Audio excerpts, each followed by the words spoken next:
حضور صلی اللہ تعالی علیہ وآلہ وسلم رمضان المبارک کا استقبال کیسے فرماتے ہیں؟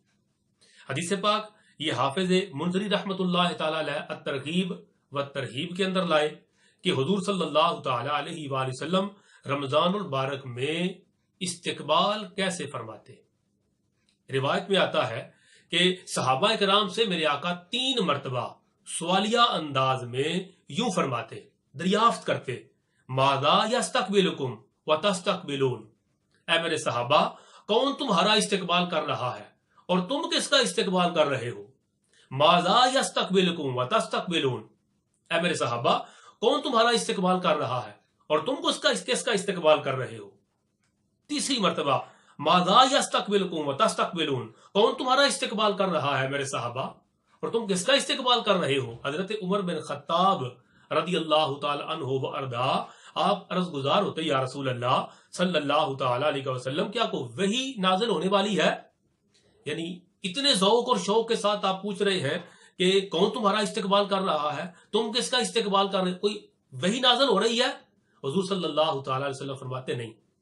عرض کرتے سرکار کیا کسی دشمن سے جنگ ہونے والی ہے کہ ہم جہاد کا استقبال کر رہے ہیں اور جہاد ہماری طرف متوجہ ہو رہا ہے اور آپ اس پر خوشی کا اظہار کر رہے ہیں؟ حضور صلی اللہ تعالی علیہ وسلم فرماتے نہیں۔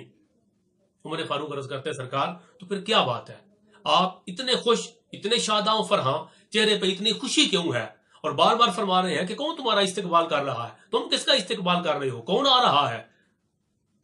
حضور صلی اللہ تعالی علیہ وسلم نے ارشاد فرمایا، ان اللہ یغفر فی اول لیلۃ من شہر رمضان لکل اہل القبلہ۔ حضور علیہ الصلوۃ والسلام نے فرمایا بے شک اللہ تعالی رمضان المبارک کی پہلی رات ہی تمام اہل قبلہ کی بخشش فرما دیتا ہے۔ رمضان المبارک تمہارا استقبال کر رہا ہے اور تم رمضان المبارک کا استقبال کر رہے ہو، اور یہ اتنا خوشی والا مہینہ ہے اور اللہ کی اتنی مہربانیاں ہوتی ہیں کہ اس پورے مہینے میں جو رحمت الہی کا نزول ہوتا ہے وہ تو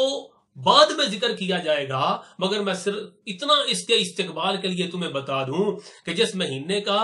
میں کہہ رہا ہوں وہ تمہارا استقبال کر رہا ہے، تم اس کا استقبال کر رہے ہو، اس کی تو فقط پہلی رات ہی میں اہل قبلہ کو بخش دیا جاتا ہے۔ یعنی جن کا قبلہ کعبہ ہے،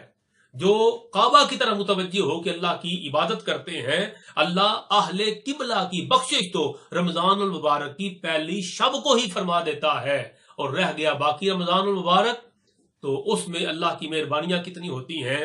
وہ ذکر دوسرے فرمودات کے اندر میرے آقا علیہ الصلوۃ والسلام نے فرما دیا، مگر صحابہ کرام کو متوجہ کیا کہ ماذا یستقبلکم وتستقبلون، کون تمہارا استقبال کر رہا ہے، تم کس کا استقبال کر رہے ہو؟ فرمایا یہ رمضان المبارک ہے جو تمہارا استقبال کر رہا ہے، تم رمضان کا استقبال کر رہے ہو، نہ کوئی وحی نازل ہو رہی ہے، نہ ہم جنگ کی طرف جا رہے ہیں، نہ جہاد کا حکم ہوا ہے ابھی، یہ تو رمضان آ رہا ہے، اور رمضان بھی وہ آ رہا ہے جس کی پہلی شب کو ہی رب ذوالجلال سارے اہل قبلہ کے گناہوں کو معاف فرما دیتا ہے۔